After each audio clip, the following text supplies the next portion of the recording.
Model perubahan menurut Lewin. Model perubahan Kurt-Lewin dapat diidentifikasikan sebagai model perubahan 3 langkah yang menjadi inti dari pendekatan perubahan terencana. Model ini terdiri atas 3 tahapan utama, yaitu unfreezing, mencairkan keadaan lama, moving, bergerak ke keadaan baru, dan refreezing, membekukan kembali keadaan baru. 1. Unfreezing. Tahap ini bertujuan untuk mengguncang kebiasaan lama dan menciptakan kesadaran bahwa perubahan diperlukan, karena perubahan tidak akan terjadi jika individu atau kelompok masih merasa nyaman dengan pola lama. 2. Moving. Pada tahap ini, individu atau kelompok mulai mencari pola perilaku baru melalui proses pembelajaran, eksplorasi, dan percobaan. Lewin menekankan bahwa perubahan harus melibatkan partisipasi aktif dan berdasarkan penelitian tindakan, di mana setiap langkah disertai dengan refleksi dan penilaian hasil. 3. Refreezing. Tahap terakhir yang bertujuan untuk menstabilkan perilaku baru agar tidak kembali ke kebiasaan lama, dengan mengintegrasikan nilai, norma, dan perilaku baru ke dalam budaya organisasi, kebijakan, dan sistem kerja. Lewin menekankan pentingnya dukungan kelompok sosial, karena perubahan individu tidak akan bertahan tanpa perubahan pada norma dan struktur kelompok. Selanjutnya, model perubahan menurut Tyagi. Model perubahan Tyagi merupakan salah satu model manajemen perubahan yang mengadopsi pendekatan sistemik terhadap dinamika perubahan dalam organisasi. Tyagi menjelaskan bahwa perubahan organisasi adalah suatu proses yang sistemik dan terstruktur, dimulai dari kekuatan pendorong perubahan hingga tahap evaluasi. Tahapan dalam model Tyagi terdiri atas 1. Kekuatan untuk berubah.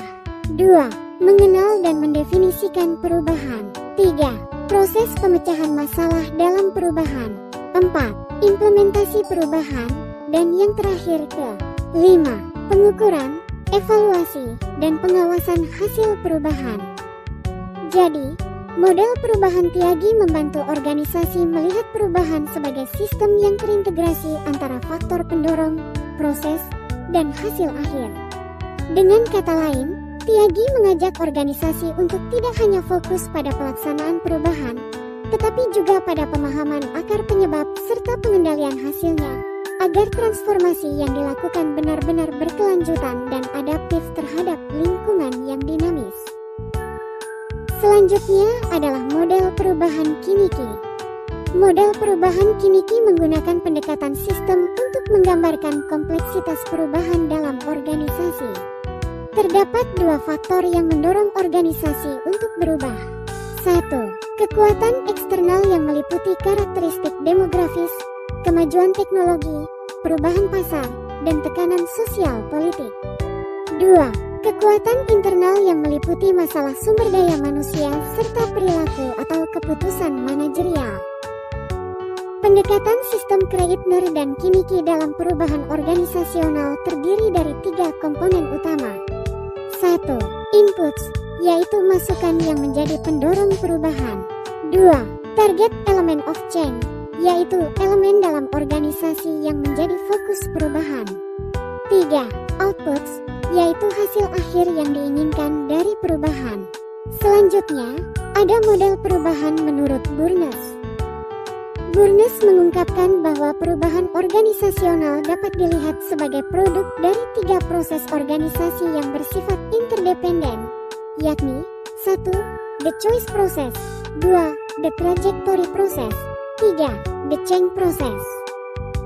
Yang pertama, proses pilihan. Proses pilihan sendiri terdiri atas 3 elemen, yaitu 1. Konteks organisasional, 2. Fokus pilihan, 3. Lintasan organisasional. Ketiga elemen tersebut, meskipun kompleks, saling berinteraksi dengan cara yang tidak dapat diprediksi. Keberhasilan atau kegagalan lintasan organisasi dapat mempengaruhi fokus, pengambilan keputusan, dan konteks organisasi. Sebaliknya, konteks menyediakan kerangka kerja di mana lintasan organisasi berkembang. Fokus, pada gilirannya, akan mempengaruhi elemen konteks untuk diarahkan pada jangka pendek, menengah, atau jangka panjang. Kedua, proses lintasan terdiri dari 3 elemen utama yaitu 1.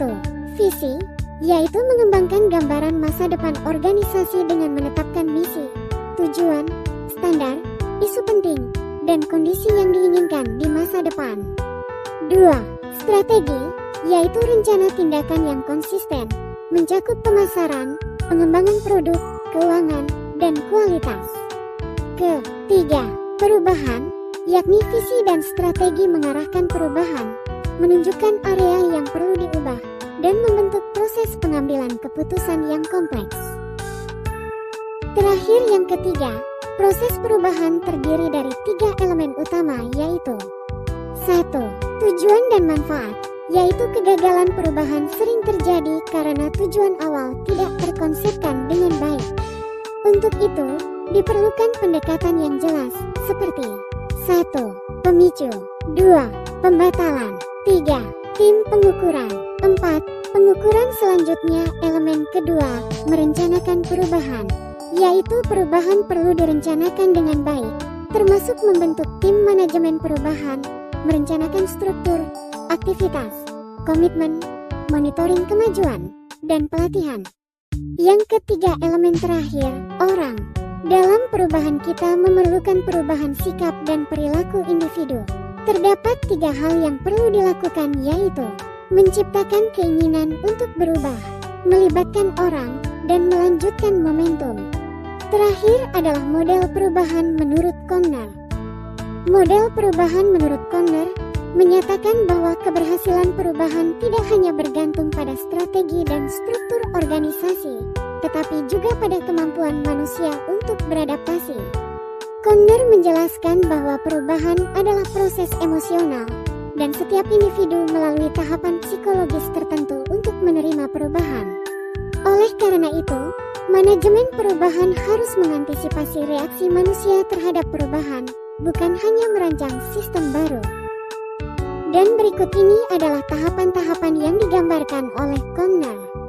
Menurut Conner, perubahan bukan hanya persoalan strategi, tetapi juga persoalan psikologis dan emosional. Ia menekankan pentingnya ketahanan mental, rasa mendesak, kepercayaan, dan komunikasi. Jadi, model perubahan Conner mengajarkan bahwa keberhasilan perubahan ditentukan oleh kesiapan manusia menghadapi perubahan, bukan hanya oleh strategi organisasi. Pemimpin perubahan harus memahami dinamika emosi karyawan, memfasilitasi adaptasi mereka, dan memastikan bahwa perubahan dipahami sebagai kesempatan untuk tumbuh, bukan ancaman. Kesimpulan dari materi kali ini yaitu, manajemen perubahan adalah proses strategis untuk membantu organisasi beradaptasi dengan perubahan lingkungan internal dan eksternal. Setiap model perubahan menawarkan pendekatan yang berbeda. Model Kurt Lewin mengidentifikasi 3 tahapan utama dalam perubahan, unfreezing, moving, dan refreezing, yang memerlukan pembelajaran dan penguatan perilaku baru. Model Tyagi menekankan pentingnya siklus perubahan yang berkelanjutan, dengan evaluasi untuk memastikan perubahan tetap berjalan. Model Kreitner dan Kinnicky fokus pada konsistensi antara input, target, dan output perubahan agar sejalan dengan visi organisasi.